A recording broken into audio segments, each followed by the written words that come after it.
ถานีวิทยุกระจายเสียงแห่งประเทศไทยจังหวัดเชียงใหม่ AM 1476 กิโลเฮิรตซ์สถานีวิทยุภาคภาษาชาติพันธุ์แห่งเดียวในประเทศไทยที่มีความทันสมัยเชื่อถือได้สร้างอัตลักษณ์กลุ่มชาติพันธุ์สู่สากล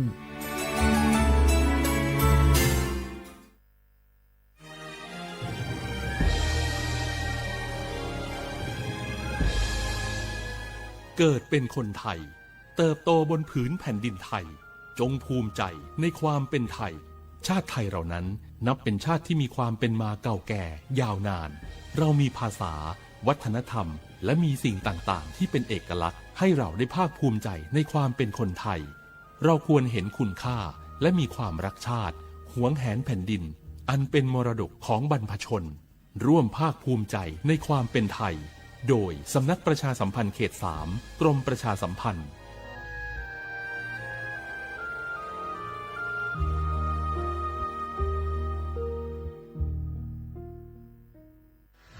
เกาะติดหน้าจอรอพบกับรายการคุยกับเศรษฐาที่จะพาคุณไปล้วงลึกเปิดเบื้องหลังอัปเดตความคืบหน้าการทำงานของรัฐบาลและตอบทุกข้อสงสัยของประชาชนโดยนายกรัฐมนตรีเศรษฐาทวีสินคุยสบายๆแบบเป็นกันเองทุกวันเสาร์ที่ 3 ของเดือนเวลา 8 นาฬิกาถึง 8 นาฬิกา 30 นาทีเริ่มเสาร์ที่ 22 มิถุนายนนี้ทาง NBT 2 HD และสถานีวิทยุกระจายเสียงแห่งประเทศไทยทั่วประเทศ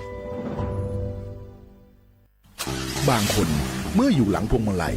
ก็กลายเป็นสิ่งนักซิ่งทันทีขับรถต้องเหยียบให้มิดต้องเร็วกว่าไกลแต่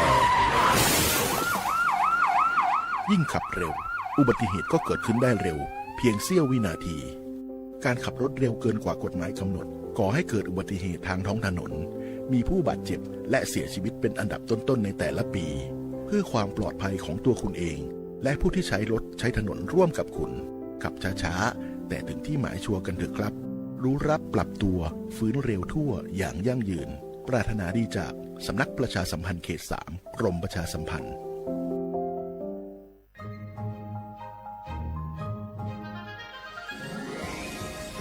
Explore bustling markets adorned with the hues of traditional Lana textiles, each piece weaving stories passed down through generations. The Lana creative economy is a living museum, breathing new life into ancient practices. From Yi Peng or Loi Krathong Festival to Pi Mai Mueang or Songkran Festival, the Lana creative economy thrives in joyous celebrations, honoring the region's unique identity. It's not just commerce, it's a cultural celebration. Support local artists, cherish tradition, and be part of the Lana creative economy, where every creation is a tribute to the rich cultural mosaic of northern Thailand. Join the celebrations, support local artists, embrace tradition, and be part of the Lana creative economy, where the past meet the present and creativity knows no bounds.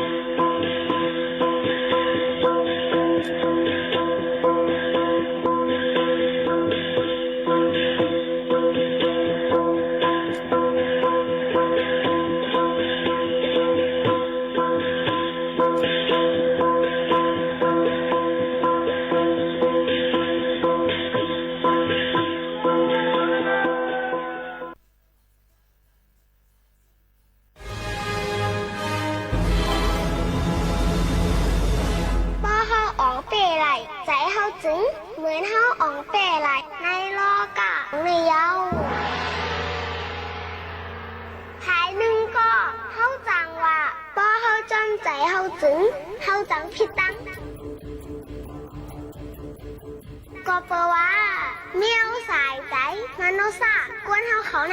cho kênh Ghiền Mì Gõ Để không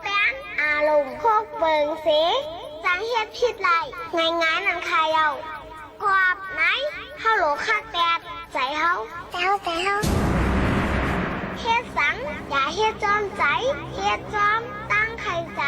ในข้าวอ่ะใจใน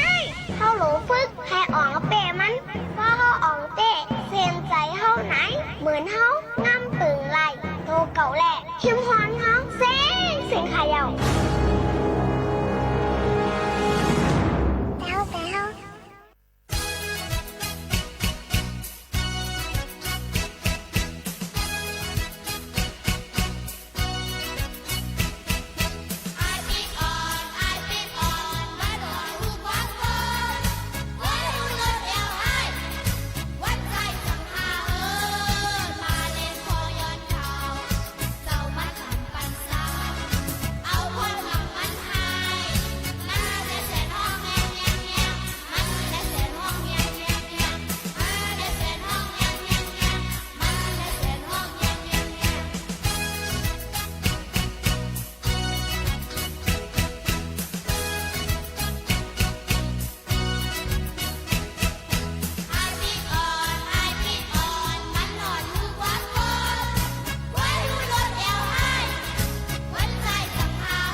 สูงพี่น้องผู้ยินถ่อมเสียงใต้ดังเสียงกูก็กูกวนค่ะทบกันเนื้อตอนการภาษาความใต้ที่ห้องปล่อยเสียงสวทเก่งใหม่ AM 147กิโลเฮิรตซ์ค่ะตอนด่านในวันเมื่อในเฮาค่ะทบพี่น้องเขาถึงมาในวันศุกร์ที่19เดือน7ปีคริสต์2เฮงปลาย24เป็นเดือน8มื้อ14ค่ำปีใต้2เฮง1ปากปลาย18ปีก็จานเฮง3ปากปลาย86คู่อยู่จอมขาวโมขาวนุ่นสุภาวันเชื้อสารวินเป็นอุ้ยกออุ้ยเสพ่อแม่พี่ๆน้องๆเขาอยู่ในค่ะอ้อ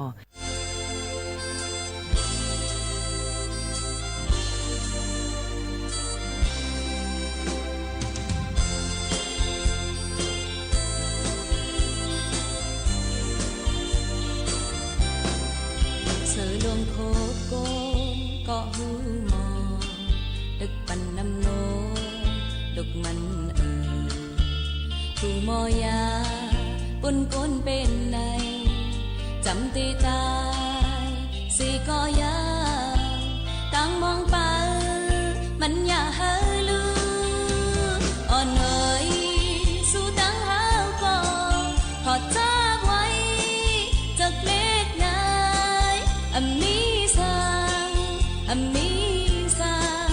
อมีสังเลอหักปล่อยย้อนก่อนมันเป็นลีจันเคงก่อนมันเป็นเลยตั้งหักก่อนนะมีมาเนอใจ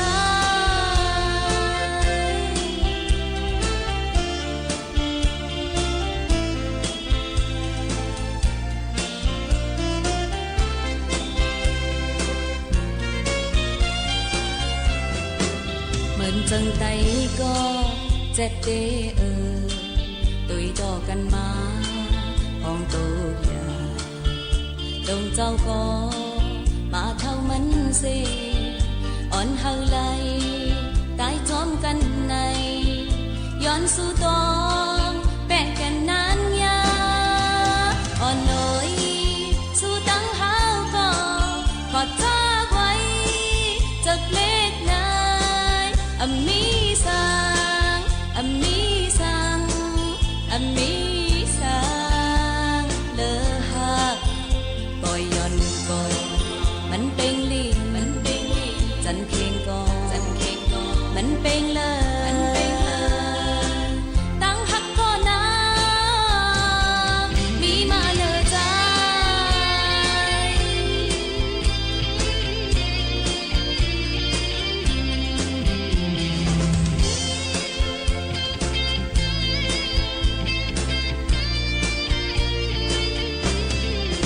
ไปหามาคืนปอกกำซองกนออกขอกเอ้ยกนเปิดว่ากูมอซอลัดความโคมหูหวานโหใจตะเปออกกูเลิกข้าวยามมาเจียมวันนั้นอ่อนเอ๋ยสู้ตั้งหาวก็ขอจ้าไว้จากเล็กนายอมีสังอมีสังอมีสังเลอหักปล่อยย้อนก่อนมันเป็นลีจันเคงก่อนมันเป็นเลยตั้งหักก่อนนะมีมาเนอใจ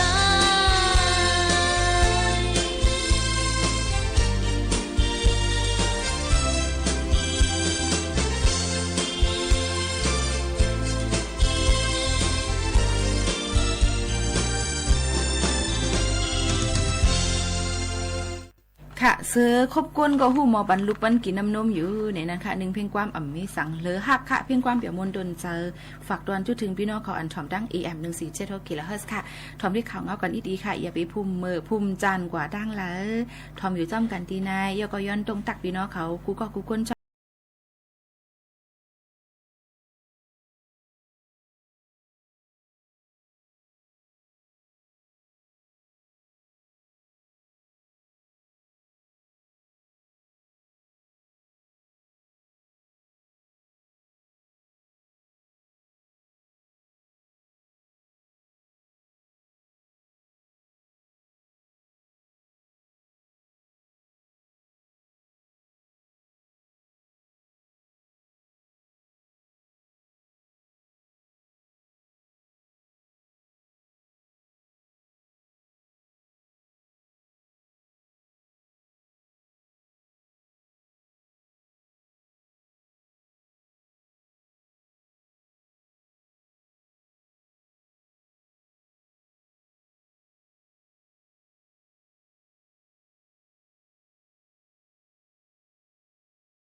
ลัดคือการในก็ไปเก็บบางก่อนว่าลูกค้าหน้าการอย่าไปภูมิลัดคือมันนะคะก้อยกำเฮ็ดก่อนเป็นไรนะคะหรือเลยเฮ็ดการหน้าการเพอหน้าการมันหนังหือบ่ได้ขึ้นด้านเปิ้นหนังหือบ่ได้ฮอดถึงที่เยื่องไม้หนังกลางเสือเฮาคายเยื่องอ่านกันกูก็นี่นั่นค่ะนะในโลกลอกาในก่อการอันว่าในเป็นตีมุมมองก้นเฮาในหลุมฝ่ายอยู่ยาวค่ะเฮ็ดถือเลยวันนั้นล่ะป้อในซึ้งป้อเลยเพราะว่าโจปันก้นมาโจปันก้นมันนั่นมุมมองตาได้มีการตาหาเลี้ยงดอกอายุสายเจอตัวเผยเจอมันโจจัดปันเจ้าเก่านั่นยาวค่ะเลยจัดปันก้นมาเยามีตั้งมุมมองตาเลยเฮ็ดกันนั่นว่าหาระห้องว่าก้นขันไหนนั่นค่ะนะในการอันว่านั่นก็มีการดีการอำลีพระพุทธเจ้าว่ากุศลกรรมอกุศลกรรมอภิยกตะสามปึงนั่นยาวค่ะในการสามปึงเสื้อนั่นปันก้นเยจัดจังเฮ็ดเมียนตั้งสามปึงยาวค่ะกำพองเฮ็ดการลีกุศลกรรมหลายก็มียาวค่ะอันเฮ็ดการอำลีอกุศลกรรมก็มีเย้าอันเฮ็ดการลีอำเจอการอำลีก็อำเจอก็มีซึ่งหลังนั้นค่ะป้อเอาพุทธเจ้าว่ามีสามปึงเจ้านั้นค่ะนะก้อยกาสภาวะผู้ถูจันก้นเฮาในก็เปอบารมีอำเมินกันแลลูกดีอำเมินกันนั่นเลยสังเตจางเฮ็ดแม่นการลีการอำลีการลีอำเจอการให้อำเป็นตั้ง3ปึงยาวค่ะในก็พอเอาสะพอตราจังว่าเจ้าเขาว่าเอาสติตราหาจอมปอเฮ็ดแม่นการอำลีปอไหนเอาสิรารักคติสินเปิป้าตูเฮดับไว้นั่นอันในป่องว่าก้นมีศีลมีธรรมนั่นยาวค่ะในการศีลธรรมนั่นทำตราในป่องว่าธรรมะศีลนั่นป่องว่าวินัยลองตื้อกำยาวมีธรรมหลายๆมีศีลหลายๆมีธรรมเจ้าในก็ถึงดีไรหนังเก่าค่ะพอทั้งสองปึงจุ่มกลุ่มทนลูกก่อนนาการเยี่ยงหมายเฮาสังเตรียมทนมาดีแตกมันซ้ำทำในเป็นวิจาเหมือนหมักตาเลี้ยงเสือศีลสีล่าในเป็นจารณะเหมือนตีนลีมีแห้งนั่นเดียวค่ะป้อจู้เอาหมักตาเลี้ยงเสือหลายๆสายตาเส้นตั้งอันเตกว่านั่นมุงหันด้วยอ่ำจางกว่าป้อศีลหลีสีลาตินดีมีแห้งหลายจางกว่าก้อยอ่ำหันตาสายตั้งหมดรับสิงไว้อ่ำถึงตีไรเย้านั่นค่ะก็เปื้อนนั้นแหละทำตราก็หลวมีวินยาลองตื้อกำศีลสีลาก็หลวมีเย้าป้อมีตั้ง2ปึงเส้นตั้งสายตั้งอันเจ้าเก่าใครกว่านั่นจังเตถึงยังหมายมันนั่นเย้าค่ะดีเดมันเจอลีก็หลวมีการลีก็หลวเฮ็ดเย้าค่ะนะในตรงวงโลกาป้อเอาโจจัดปานก้นว่าจึงการในมีอยู่4เปิงค่ะอันที่1การมีพ่อนดีศูนย์ตัวก้อยมีพ่อนดีตาก้นตั้งน้ำอันที่2การมีพ่อนดีตั้งนำหลายๆก้อยมีพ่อนดีตาศูนย์ตัวอันที่3การพ่อนดีศูนย์ตัวก็มีพ่อนดีก้นตั้งนำก็ซ้ำมีอันที่4การศูนย์ตัวก็มีตาพ่อนดีก้นตั้งนำก็มีเจอในยาวค่ะในการเจอในโจจัดปานก้นเผอมันเดจางเฮ็ดเมียนสีเปิงเย้าเฮาเป็นอันดีจั่นสูงถึงถูกดีเฮ็ดไม้สีนั่นเย้าค่ะนะอันตกทืนแต้มจึงเป็นไม้3นั่นค่ะไม้เนื้อไม้สีนั้นมีพ่อนดีเพราะว่าจัดในจัดหน้าข้าวตั้งสัมสรานั่นเย้าค่ะพ่อนดีศูนย์โตซ้ำคัดเฮ็ดการป้ายมักมีเฮามีเงินคำตึกไฮล็อกนะล่อกาโวควายกุ่นกาตั้งขายเล่งอายุใส่เจออันดีตั้งหมดตั้งเสียงนั่นสมาอาจีว่าเขานั่นในเป็นพ่อนี้ส่วนตัวจัดในยาวค่ะหาไรมาเยาคัดเจอหลูต้านเฮ็ดสร้างการเกี่ยงการวัดว่าปองเสียงยุกยองศาสนาเฮือเฮืองและก้นเมืองตั้งหลายกัดเย็นซื้อเกี่ยวมนนั่นเป็นพ่อนี้เข้าตั้งสัมสราจัดหน้าอันในห้องว่าพ่อนี้ส่วนตัวค่ะพ่อนี้ตั้งนำซ้ำลาดในให้ก้นตั้งนำหมอเฮ็ดการป้ายมักมีหมอหาเงินกล้าไขเฮ็ดเฮอศักษาลมเจอจ้อมแก่กลางคุณเมืองเขานั่นเป็นพ่อนี้เพราะว่าจัดในค่ะหมอกหลัดสั่งสอนหาหูทำตราหมอแก้งตื้อกำศีลศีล่าหลูต้านตาหน้าจากกว่าเจ้านั่นเป็นพ่อหนีตั้งน้ำจัดนาข้าวตั้งสัมสรานั่นเย้าค่ะอันในห้องว่าพ่อหนีตั้งน้ำเย้าแทงลอง1หักแม่ตั้งปออ่ำปันเฮ็ดการหยาบการนักหลูสังกอหาปันอ่ำปันอึบอยากยืนหลูว่างปันเงินตองจากกว่าเจ้าในจึงเป็นลูกล่างหักเมตั้งปอเพราะว่าโจสัดปันในหมอกหลัดเนเมตั้งปอหาหูจักลงหลักทำตราหมอตื้อกำสินศีละหรือต้านตาหน้าเฮ็ดภาวนาตราเจอในลูกล่างหักเมตั้งปอเพราะว่าจัดในจัดหน้ามีพ่อนลีใหญ่นำตั้ง2ผายเย้าค่ะหนังกาว่ามาการสีเปิงเจอนั่น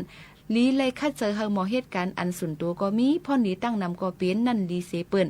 ป้อเอาพุทธสวะหลวมีพ่อนลีโจจัดปันในเพราะว่าจัดหน้าเข้าตั้งสัมสรานั่นเย้าป้อเตเฮ็ดเฮา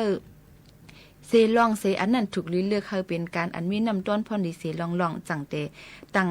แหกกว่านั่นดีเสเปิ้นยาวค่ะในกาอันว่ามาเจ้านั้นค่ะการก้นตั้งนำก็ถูกลีเฮาหมอเฮ็ดปันเฮาเป็นการก้นตั้งนำบ่เป็นการสุนโต ปุการิกาก็ถูกลีหมอเฮ็ดให้เป็นการสุนโตถูกลีหมอแจกแผลให้ฮู้นั่นค่ะนะนาการเป็นการตั้งนำเสซ้ำใคร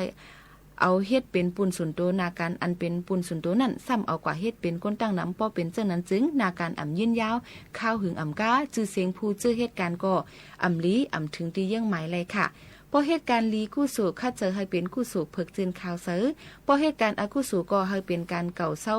เว้าลำหลายๆอย่าให้ล้อกันกู้สู่ในป่องว่าการลีข่าวเสืออากู้สู่ในป่องว่าการอ่ำลีเว้าล้ำพอเฮ็ดล้อกันไหนลีก็อ่ำถึงตีให้ก็อ่ำถึงตีแตกมันในอูมอลินหลงนั่นเอาน้ำลิบเสือใส่ครึ่งหนึ่งเอาน้ำสุราเหล้าอันจันสุงลีใส่ครึ่งหนึ่งล้อกันเสตั้มให้ตั้งนำกินเตอ่ำลีกินเย้าในผู้เจออันใครกินนำกัดเสือก็อ่ำจางกินผู้เจออันมักเหล้าสุรานั่นก็อ่ำจางกินป้อตั้งนำอ่ำจางกินก็ผู้เจอตักตั้มก็อ่ำมีพ่อนลีพ่อนให้เป่าลิบกล้วยนั่นค่ะน่ะกอบในแลนาการในเป็นก้นตั้งนำมุงมองเฮามีมุงมองเลยเฮ็ดว่าในเสตาก็การเปิงเลยเสมาว่าเฮาจักแพ้เฮ็ดอันเลยอันนั่นจังเตถึงลักเยื่องไม้เจ้าเก่า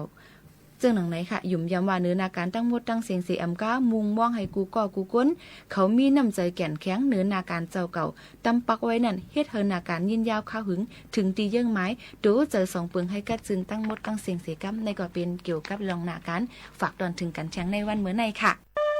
เมื่อสุงค้าเมื่อเร็วเขาใจอ่อนติงวันน้องก็ตุงเวียงสีก็ตีห้องความหมักผักตอนปันก็อันพักเหนือเจ้าคือสื่อสัตว์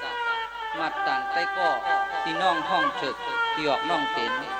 ในวงปล่อยเสียงใต้เฮาขาเวียงเกียงใหม่พลายยิ้มของสีกัมในเมื่อสุงค้า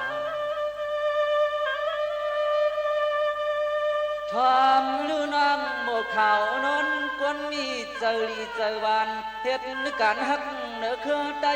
เจือนมาเผียวเนื้อลินเมืองไทยก็น้องมีเจตนาจอมจ่อยจอมแถมจอมจ่อยจอมแถม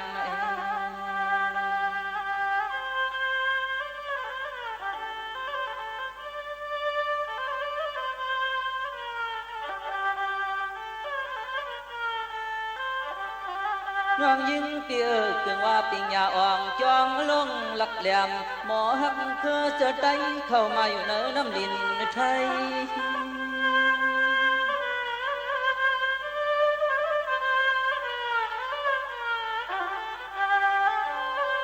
ปีก็เฮ็ดการซอยแถมพิงแงอยู่ยาภาชาน้องก็เฮ็ดตาปุ่นควันจือคือน้องก็เลยมือที่หงปล่อยเชียงลาดความได้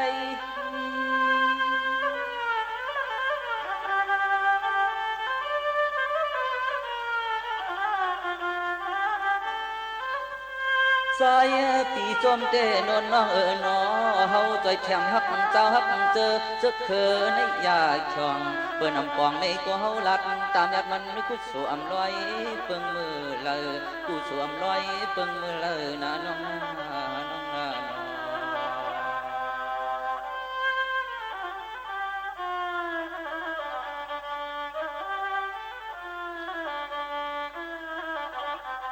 น้องนนเตี่ยไว้เจอลิลิชีเจอยาวๆนะหลัดเนี่ยเศร้าคือหมางซื้อก็เมื่อแม่ยาที่เฮาเคยยินเลยกินอยากตกไม่อกเจอตกไม่อกเจอน้อง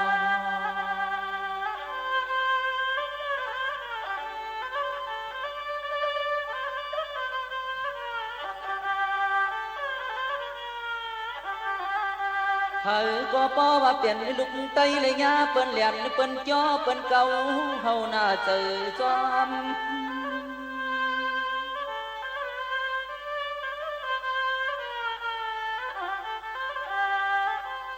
น้องยิงปีก็มีเจอเม็ดตาเสดันนายเฮออำว่ามายาเก่าก็เฮาเจออยากเปิ้งหน้าก็นำเจอน้องยิงเฮิงเกินไหวหายใครตกยอม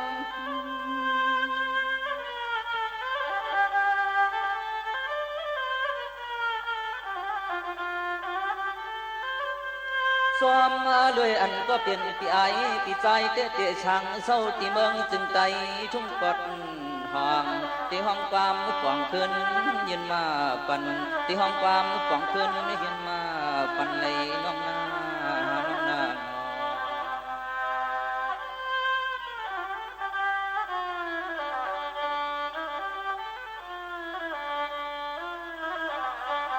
ปีเฮาเศร้าดังเมืองใต้กะยาวน้องสำเศร้าเผียวเมืองไทยเมืองลาวเขาไว้ตาเตมาหัดมาต้อยแต่เป็นว่าอำทางบ่มีกุศลกะเมื่อหน้าเตหูจักกันเตให้ทบหันกว่าน้อ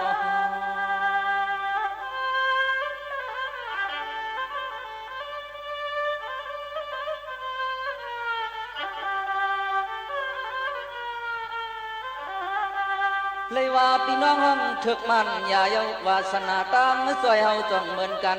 อันนี้ก็เปลี่ยนนี่พี่เฮาก็ปอลองตั้งหักเหนือสึกในป่าไว้เจียมเมื่อใจเกิดเปลี่ยนคน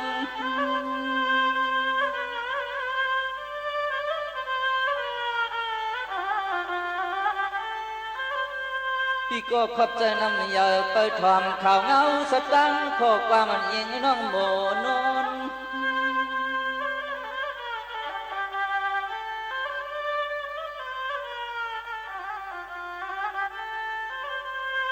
มังคำในก่อนน้องลำว่ามังโปเจอับนอนเปิดทอมกว่ามังปอกมันยันยาหน้าใสปีโปโคใสปีโปโคในน้องน้องนา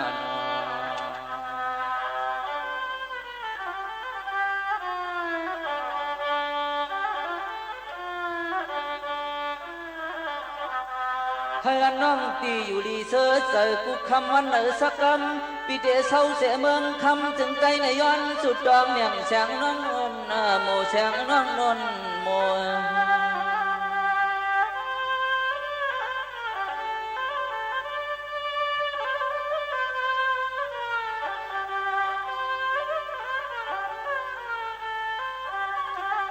โตเลเจอน้องเฮาให้กัดจุนีรถเพกูเขาหน้าสักหมูน้องนนเฮยาวบักปีเมืองหน้าปีเมือง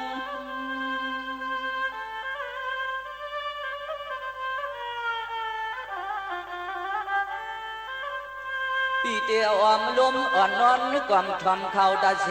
เพราะว่าเสน่ห์สวรรค์ฮอดมาเลยยินห่มป้าจัดเสียงอ่อนเสลไหลเจิง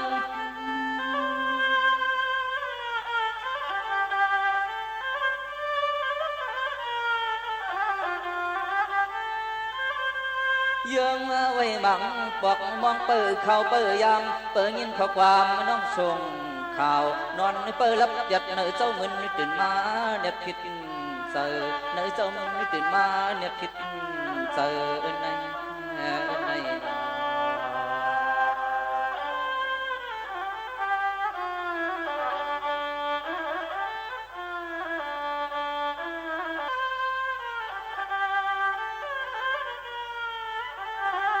สวมขอบเสือก็เปลี่ยนปีมีน้ำเจอหักเหนือเจอเคลุกไตเลยฮักจัดเจอนสอนกูกำ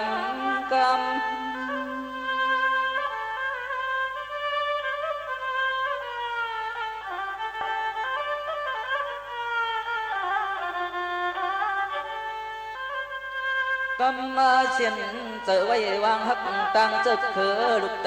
เยอะเปลี่ยนปีเปลี่ยนน้องสานกว้างมือหักเปียงกัน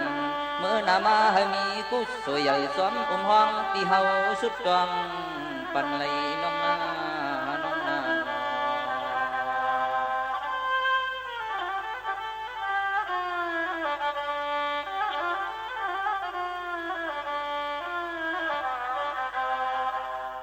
พ่อแม่พี่น้องเขาค่ะตั้งเป็นโรคโควิด-19 แพร่ล่ามอยู่ย่ำพองแต่เหลวนั้นย่ำอ่ำไปถัดไปไว้ย้อนเปิ้นนั่นแหละมังตึงเมืองไหนก็เดเฮ็ดได้มีคนติดจับนำตื้อบางทีก็อ่ำมีคนติดจับก้อยกะว่าลองอันอ่ำมีนั่นเสตาในอย่าไปวนว่ามันง่ายค่ะเนาะเฮาค่ะยังตึกถูกเลยฟังกันไว้หนังหือบ่ได้ห่างไกลตั้งเป็นโรคโควิด-19 ในค่ะอ้อ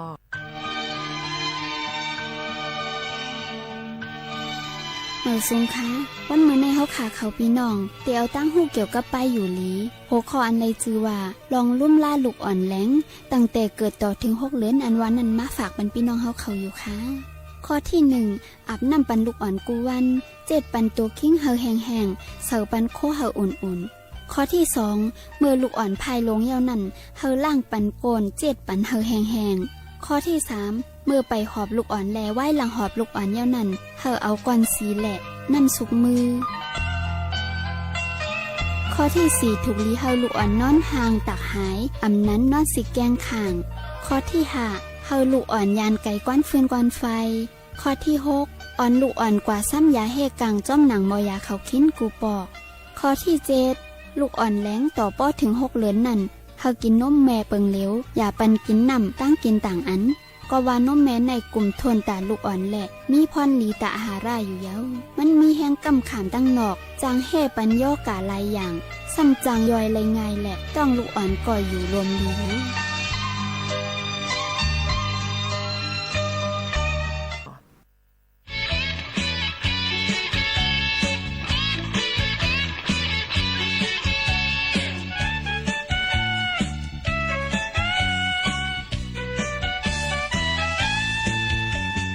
มึงคนไม่ยิ่งนำอยู่ก่อตั้งฮักเก่าเพิ่มด้วยจอนอนหลับสิหมอยฮิตพันมือว่าได้ฮักเก่าก็หนึ่งอยู่มือพูดซ้ำกว่าจอมก็หนึ่งใครฮักก็ฮักสิใครจังก็จังสิน้ำเจอนำเฮยวันมันหันใจได้หลักกว่าเยอะมันยังตีหักใจก็เหลียวคุยว่านางในโมเลียนตีนอมือว่าได้หักเก่าก็หนึ่งอยู่มือผูกซ้ำกว่าจอมก็หนึ่ง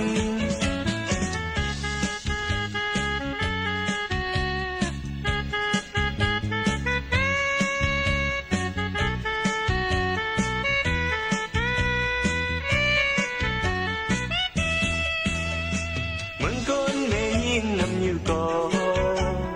ตั้งฮักเก่าเพิ่มด้วยจอนอนหลับสิหมอยฮิตพันมือว่าได้ฮักเก่าก็หนึ่งอยู่มือผูกซ้ำกว่าจอมก็หนึ่งใครฮักก็ฮักสิใครจังก็จังสิน้ำเจอนำเฮย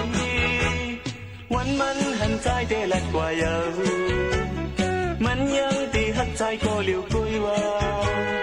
นางในโมเลนตีนอมือว่าได้หักเก่าก็หนึ่งอยู่มือผูกซ้ำกว่าจอมก็หนึ่ง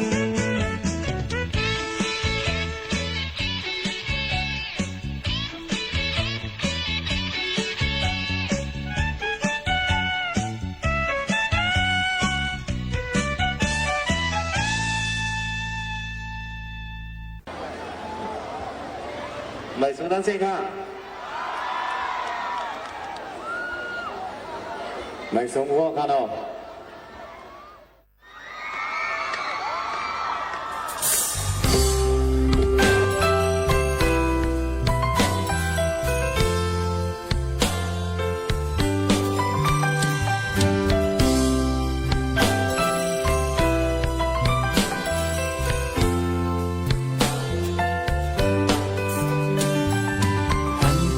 ก็ตกเลื่อนมึกกันก็ตกเลื่อนหักกันก็ตกเลื่อนตกเลื่อนเตยิงน้องอ้อยเพราะว่าสู่แลเฮาในมันแต่เปิงไม้มันฝ่าสอมแลลิ้นเมืองยาวเพราะว่าสู่แลเฮาในมันแต่เปิงไม้มันฝ่าสอมแลลิ้นเมืองยาวนอนเมื่อวันซึ้งกอบอำในมีปืนน้ำยาดกันวันเลื่อนมันตื่นหมดแห้งมาเยาหือหักนั่งกันตั้งสองมันอำเชิงหน้ากันตั้งสาวน้องตีเมืองไกลหักนั่งกันตั้งสองมันอำเชิงหน้ากันตั้งสาวน้องตีเมืองไกล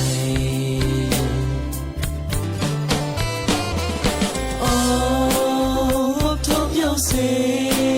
สำคัญเลยยานขันใจเตปานวันเฮาสู่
สิเพราะว่าผ่านอ่อนเดินหน้าให้ตึงถึงยากันตั้งเสาน้องดีเมืองไกลเพราะว่าผ่านอ่อนเมื่อหน้าให้ตึงถึงยากันตั้งเสาน้องดีเมืองไกล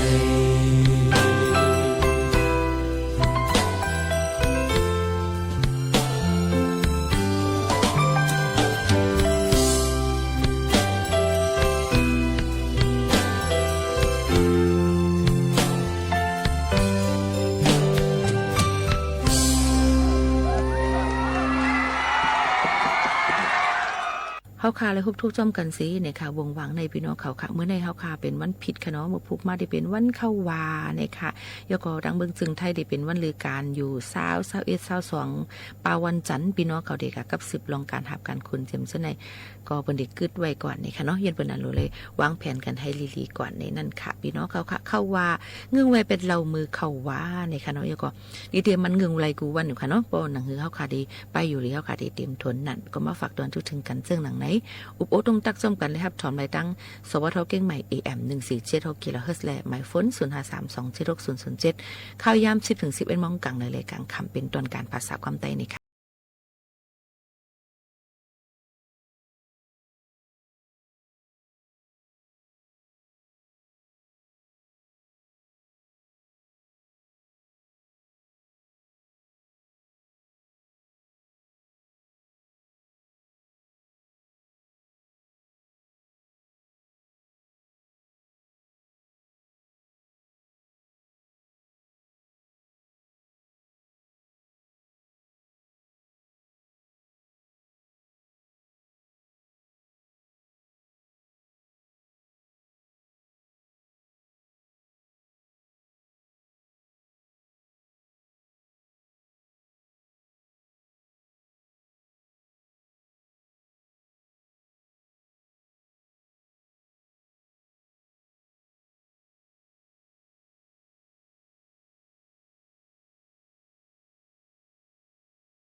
น้องเขาทุลีเลยไว้ฟังกันไว้ข่าวเงาฝนลมผ้าหลังฝนตกน้ำหวยน้ำห้องน้องเจิมจะไหนค่ะน้องยันเปือมันเป็นข้าวฝนค่ะเยอะก็มักเข้าเต้าน้ำพี่น้องเขานั่นเนี่ยก็ทุลีเลยรู้รวมด้วยถึงให้มันหลีเต็มทนนะคือว่าเดลอดพี่กู300,000เปิงเนี่ยค่ะอ๋อฝากตอนด้วยถึงกันซึ่งหนังไหนค่ะ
รับฟังข่าวต้นชั่วโมง 11 นาฬิกากับชลธรจัญญาครับการยางแห่ง